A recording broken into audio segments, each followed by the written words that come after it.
Hello and welcome to Gospel Gleanings for this Sunday, September the 7th, 2025.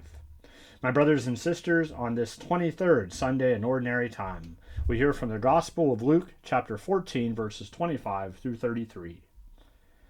Great crowds were traveling with Jesus, and he turned and addressed them. If anyone comes to me without hating his father and mother, wife and children, brothers and sisters, and even his own life, he cannot be my disciple. Whoever does not carry his own cross and come after me cannot be my disciple. Which of you, wishing to construct a tower, does not first sit down and calculate the cost to see if there is enough for its completion? Otherwise, after laying the foundation and finding himself unable to finish the work, the onlookers should laugh at him and say, "This one began to build but did not have the resources to finish." Or what king marching into battle will not first sit down and decide whether with 10,000 troops he can successfully oppose another king advancing upon him with 20,000 troops? But if not, while he is still far away, he will send a delegation to ask for peace terms. In the same way, any one of you who does not renounce all his possessions cannot be my disciple.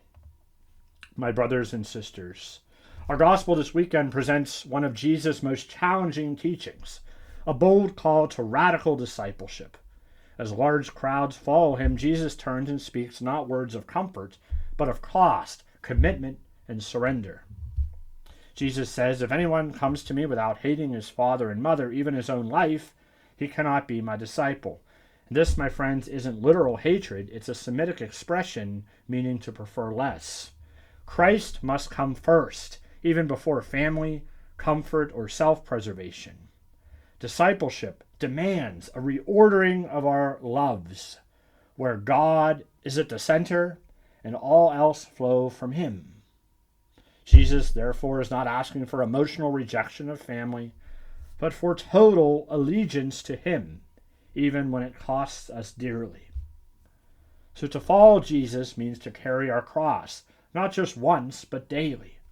This includes embracing suffering with faith, letting go of ego and control, and living with integrity, even when it's unpopular. The cross, my friends, is not just a burden, it's the path to resurrection. It transforms us into Christ's likeness. And in our gospel, Jesus uses two parables, a builder estimating the cost of a tower and a king weighing the odds of war.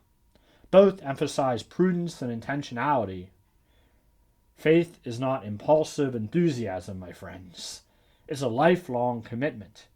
We must ask ourselves, am I willing to follow Christ even when it's inconvenient? Can I surrender my attachments, ambitions, and possessions? Discipleship, my dear friends, is not a hobby. It's a vocation. It demands everything, but it gives even more. So, my friends, our gospel isn't meant to discourage. It's meant to purify our intentions. Jesus wants followers who are free, focused, and faithful. When we give him everything, we receive everything that truly matters. In order to receive, we must give. So my invitation is to take inventory of your life. Where are you holding on to people, places, and things that are distracting you from our Lord Jesus? What are some things, even good things, that you must lay down so that you have space for Jesus Christ in your heart? May Christ be at the center, and may we always remember that at the center of following Christ is the cross. May we be unafraid to ask others for help. Sometimes, like Jesus, we need some help from our friends to carry the cross. We need a Simon of Cyrenes. May we follow Christ fearlessly, knowing that when we give all of ourselves and surrender to Christ, that what he has to give us is much more than we can ever imagine. Thank you, and have a wonderful weekend.